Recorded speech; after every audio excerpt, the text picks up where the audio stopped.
Ikaze nanone hano kuri Ahiyani Nation TV, ndagusuje naguha ikaze wahisemo kujya udukurikirana umunsi ku munsi. Nk'ibisanzwe tuza tukugezaho ibiri kuvugwa muri entertainment, yaba amakuru ndetse n'ibindi bitagiye kure entertainment.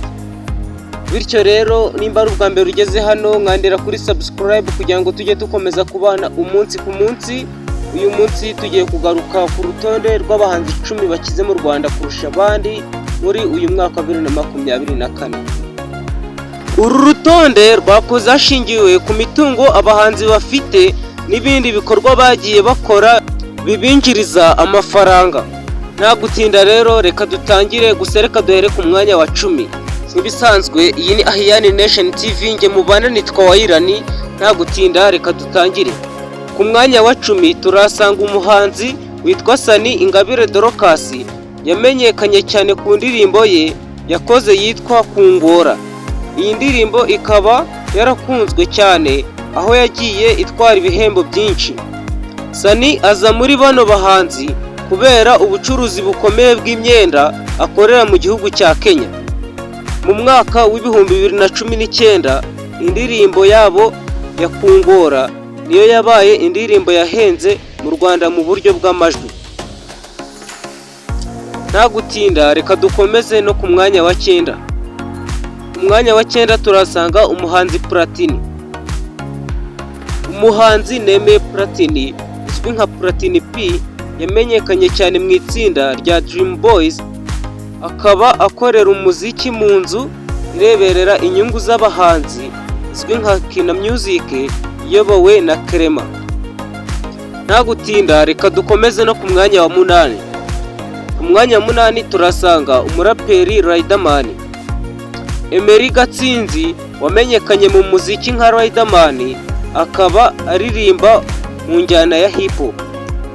Uyu muhanzi yagiye akundwa bitewe n'uburyo yandikamo indirimbo mu buryo bumeze neza.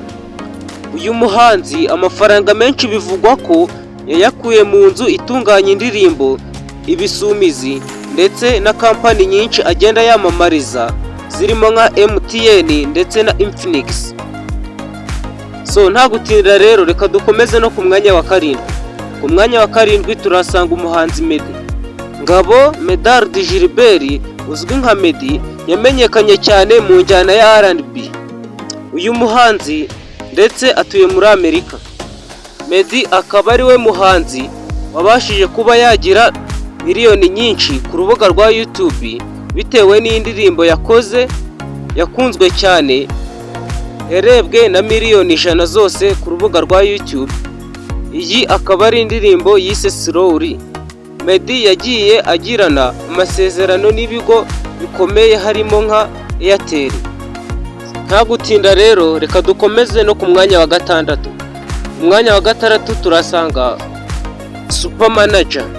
Gakumba Patrick yamenyekanye mu muziki nka Super Manager, akaba akunda kurangwa no kugira urubyiruko inama yo gukora cyane ndetse no gukunda igihugu cyabo. Mbere yuko aza mu muziki yakoraga ibijyanye no kugurisha abakinnyi, harimo uwitwa Kagere Meddy yagurishije muri Simba FC amukuye muri Gor Mahia yo muri Kenya. Super Manager ahandi akura amafaranga harimo no kwamamaza, aho yasinyanye amasezerano n'uruganda rwa Speranza Group Limited. Nta gutinda rero reka dukomeze no ku mwanya wa 5. Ku mwanya wa 5 turasanga umuhanzi Tom Close. Muyombo Thomas nawe akabaza kuri uru rutonde rw'abahanzi bakize. Uyu Tom Close akaba ari umuririmbyi ndetse n'umuganga wabigize umwuga. Tom Close niwe muhanzi wa mbere watwaye Primus Guma Guma Superstar, aho yahawe miliyoni 14 z'amanyarwanda. Tom Close bikaba bivugwa ko amafaranga ye menshi ayakura mu mwuga wo kuririmba ndetse n'ubuvuzi. Uyu muhanzi Tom Close akaba ari nawe muyobozi w'ikigo gikuru gishinzwe gutanga amaraso mu Rwanda. Nta gutinda rero reka dukomeze no ku mwanya wa 4. Ku mwanya wa 4 turasanga umuhanzi The Ben. Mugisha Benjamin wamenyekanye nka The Ben akaba nawe agaragara kuri uru rutonde rw'abahanzi bakize.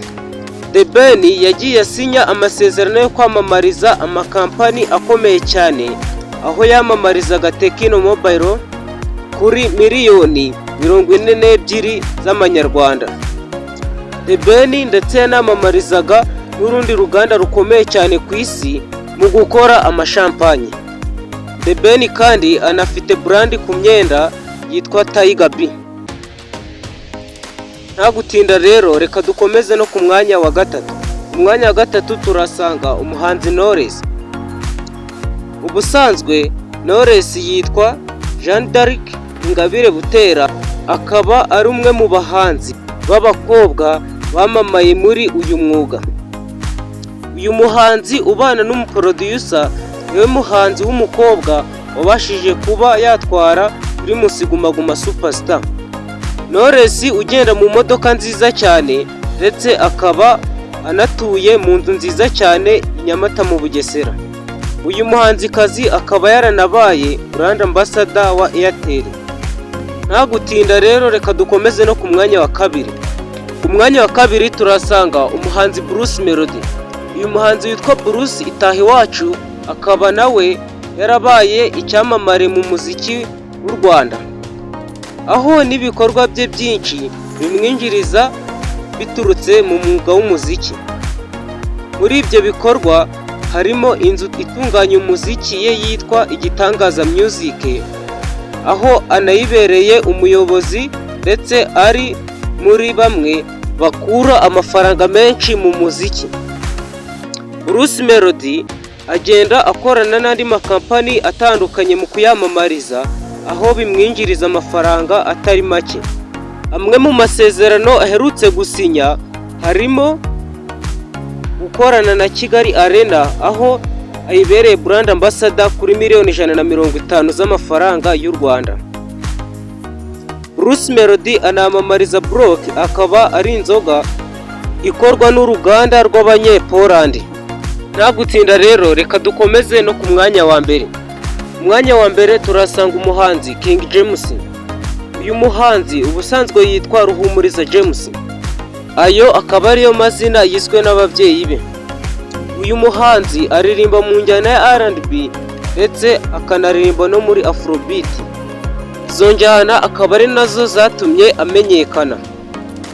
King James niwe watwaye irushanwa rya Primus Guma Guma Superstar ku nshuro yaryo ya kabiri, aho yahawe asaga miliyoni 24 z'amanyarwanda. King James aza kuri uyu mwanya kubera ibindi bikorwa akora. Uyu muhanzi King James akaba afite uruganda rwa Maze Production ndetse na Big Supermarket. Uru ni rwo rutonde rw'abahanzi bakize kurusha abandi muri 2024. Ndagushimiye cyane wafashe akanya ukareba iyi video kugeza irangiye. Niba ari ubwa mbere warugeze hano, ibuka gukanda subscribe ndetse ntiwibagirwe na like ndetse na comment. Kubisanzwe iyi ni Ahian Nation TV, njye mukomeje kubana, nitwa Wairani. Dusubire mu bindi biganiro. Salam shalom, ndabakunda cyane.